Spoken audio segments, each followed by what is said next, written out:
अध्याय 14।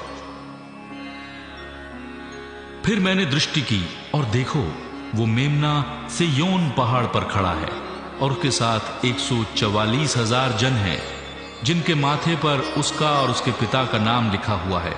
और स्वर्ग से मुझे ऐसा शब्द सुनाई दिया जो जल की बहुत धाराओं और बड़े गर्जन का सा शब्द था। और जो शब्द मैंने सुना वो ऐसा था मानो वीणा बजाने वाले वीणा बजा रहे हों। वे सिंहासन के सामने और चारों प्राणियों और प्राचीनों के सामने एक नया गीत गा रहे थे। उन 1,44,000 जनों को छोड़ जो पृथ्वी पर से मोल लिए गए थे, कोई वो गीत न सीख सकता था। ये वे हैं जो स्त्रियों के साथ अशुद्ध नहीं हुए पर कुंवारे हैं। ये वे ही हैं कि जहां कहीं मेमना जाता है वो उसके पीछे हो लेते हैं। ये तो परमेश्वर के निमित्त पहले फल होने के लिए मनुष्यों में से मोल लिए गए हैं।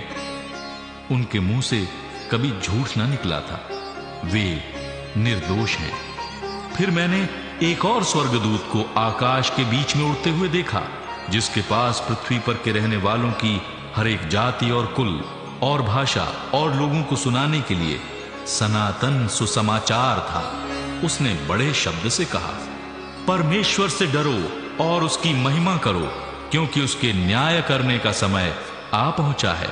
और उसका भजन करो जिसने स्वर्ग और पृथ्वी और समुद्र और जल के सोते बनाए। फिर इसके बाद एक और दूसरा स्वर्गदूत ये कहता हुआ आया, गिर पड़ा, वो बड़ा बेबीलोन गिर पड़ा, जिसने अपने व्यभिचार की कोपमय मदिरा सारी जातियों को पिलाई है।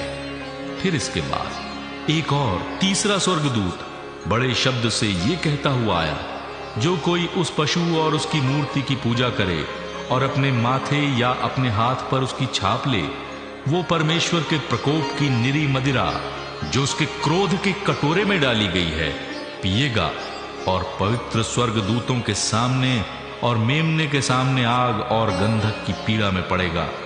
उनकी पीड़ा का धुआं युगानुयुग उठता रहेगा।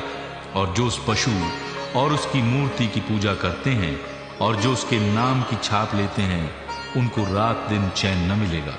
पवित्र लोगों का धीरज इसी में है जो परमेश्वर की आज्ञाओं को मानते और यीशु पर विश्वास रखते हैं।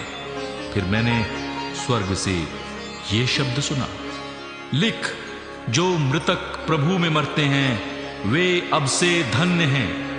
आत्मा कहता है, हां, क्योंकि वे अपने सारे परिश्रम से विश्राम पाएंगे और उनके कार्य उनके साथ हो लेते हैं।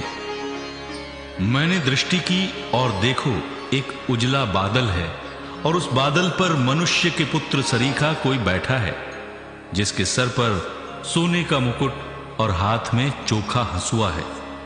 फिर एक और स्वर्गदूत ने मंदिर में से निकलकर उससे जो बादल पर बैठा था बड़े शब्द से पुकार कर कहा, अपना हंसुआ लगाकर लावनी कर, क्योंकि लवने का समय आ पहुंचा है, इसलिए कि पृथ्वी की खेती पक चुकी है। अतः जो बादल पर बैठा था उसने पृथ्वी पर अपना हंसुआ लगाया और पृथ्वी की लवनी की गई। फिर एक और स्वर्गदूत उस मंदिर में से निकला जो स्वर्ग में है, और उसके पास भी चोखा हंसुआ था।